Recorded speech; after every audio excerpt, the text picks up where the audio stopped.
Accounting क्या होता है? इसके 5 सबसे ज़रूरी pillar capital, asset, liabilities, expenses और इनकम क्या होती हैं? इसे राहुल चाय वाले की कहानी से समझते हैं। राहुल ने तय किया कि वो अपनी नौकरी छोड़कर शहर के सबसे पास व इलाके में एक मॉडर्न चाय कैफे खोलेगा। कैपिटल, अब उसे चाय खोलने के लिए कैपिटल की जरूरत थी, पूंजी की। राहुल के पास खुद की बचत के 1 लाख थे। उसने ये पूरा पैसा बिजनेस के बैंक के अकाउंट में डाल दिया ताकि काम शुरू हो सके। राहुल ने बिजनेस को शुरू करने के लिए जो खुद का पैसा या सामान लगाया, उसे कैपिटल कहते हैं। ये बिजनेस की शुरुआत है। अकाउंटिंग की नज़र में मालिक और बिजनेस दो अलग-अलग इंसान होते हैं, इसलिए कैपिटल को बिजनेस के ऊपर जिम्मेदारी माना जाता है, क्योंकि बिजनेस को भविष्य में ये पैसा कमाकर मालिक को वापस करना या लौटाना होता है।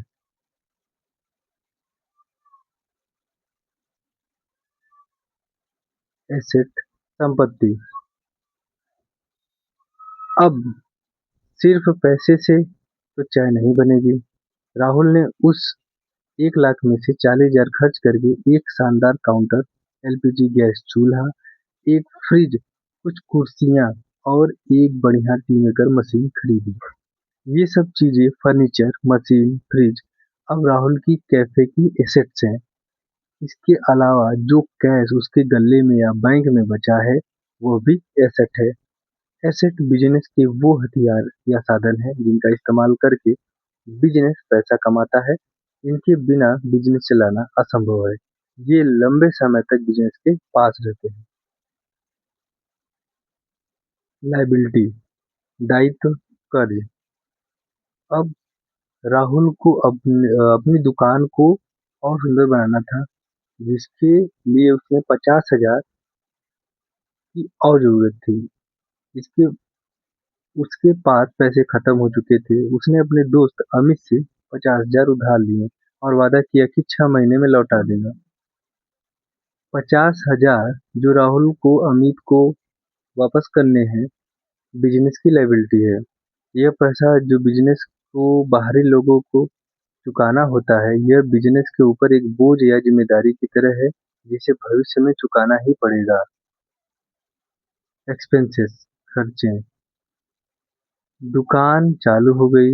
अब रोज चाय बनाने के लिए राहुल दूध, चायपत्ती, चीनी और अदरक खरीदता है। महीने के अंत में वो दुकान का किराया देता है, बिजली का बिल भरता है और हेल्पर को सैलरी देता है।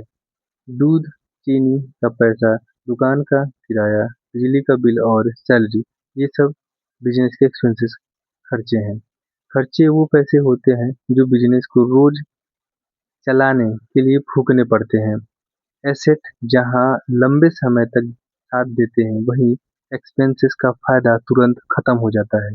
जैसे इस महीने का किराया दिया तो बस इसी महीने दुकान इस्तेमाल कर सकते हैं, अगले महीने नहीं। इनकम, रेवेन्यू या कमाई। अब राहुल की चाय मशहूर हो गई।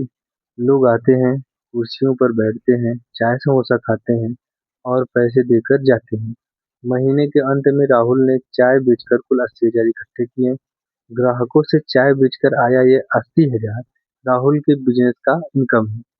यह किसी भी बिजनेस का मुख्य लक्ष्य होता है। इनकम ही वह ऑक्सीजन है जिससे बिजनेस जिंदा रहती है।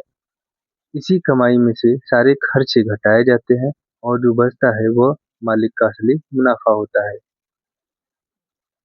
अगर राहुल की इनकम 80,000 है, उसमें एक्सपेंसेस मान लेते हैं 50,000 है से ज़्यादा है, तब बिजनेस बिजनेस को लगभग 30,000 का प्रॉफिट हुआ। यह प्रॉफिट आखिर में राहुल की कैपिटल को बढ़ा देता है। महीने का रिपोर्ट कार्ड बनाना।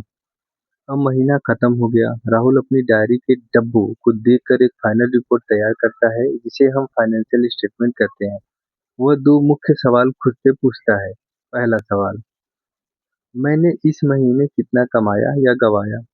इसके लिए वह बनाता है प्रॉफिट एंड लॉस अकाउंट। कुल चाय बिक्री 80,000 माइनस दूध किराया सैलरी 50,000, असली मुनाफा 80 माइनस 50, 30,000 का। राहुल खुश हुआ। सवाल 2, आज की तारीख में मेरे बिजनेस की क्या स्थिति है? इसके लिए वो बैलेंस शीट देखता है। उसके पास क्या क्या है?